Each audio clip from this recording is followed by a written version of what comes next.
Hey there, and welcome. Today, we're diving into something that could totally change the game in education.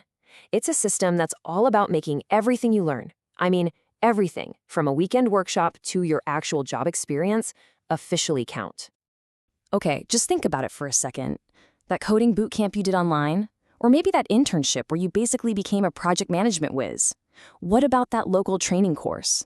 Right now, all that amazing, real-world experience, well, it usually doesn't fit into the super rigid box of a traditional degree, does it? And that right there is the huge disconnect, isn't it?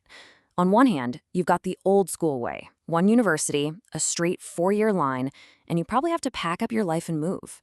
But then there's, real life, the world we all live in, where learning happens everywhere, at work, through online courses, or at local community centers. So for the longest time, there was just no way to connect those two worlds. It meant so much of that hands-on, super useful knowledge just vanished. It fell through the cracks, totally ignored by the official system. Well, that's all starting to change. So let's talk about the solution, the Academic Bank of Credits, or ABC. The idea is so simple, but it's really powerful. I want you to picture a bank, but instead of putting money in, you're depositing credits from your learning. It's like one central account for every single skill you pick up, no matter where you learned it.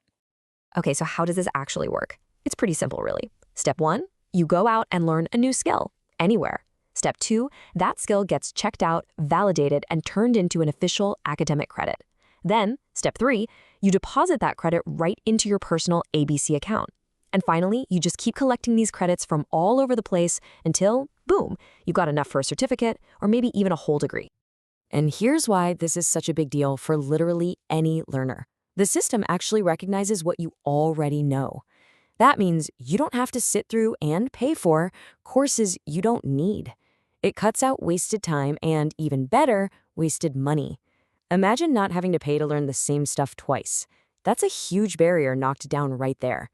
So what kind of learning are we really talking about here? Pretty much everything. This lets you build a real learning portfolio. We're talking hands-on job training, internships, those massive online courses, MOOCs, even skills you pick up at your local community center. The bottom line is, it's all valid, it's all valuable, and now it actually all counts. But look, this is about way more than just making things convenient. This has some really deep implications for who gets access to education. So let's ask the big question. Who really benefits the most when things get this flexible? Honestly, a system like the ABC is a total game changer for a ton of people. Think about students in rural areas. The skills they learn locally can now be the first step to a real degree. Or what about students who are already working full-time? All that on-the-job experience they've earned, it finally gets the recognition it deserves. This opens up brand new paths for so many people who just can't pack up and move to a college town.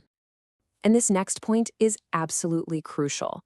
Life is messy, right? We change jobs, we move, we have to take time off. In the old system, that could mean your whole educational journey just stopped. Dead end. But with the ABC, you get what's called credit continuity. Your progress is now portable. It travels with you. None of your hard work ever goes to waste. So when you add it all up, recognizing all kinds of learning, cutting costs, giving people real flexibility, you get to the real point of all this. The end goal isn't just to make things run a little smoother. It's about democratizing education. It's about making it something that's truly open and fair for everybody. And that leaves us with one last pretty wild question to chew on. As systems like this become more and more common, are we watching the beginning of the end for the traditional 4-year degree? Could this be the future of how we all learn and build our careers? Definitely something to think about. Thanks for tuning in.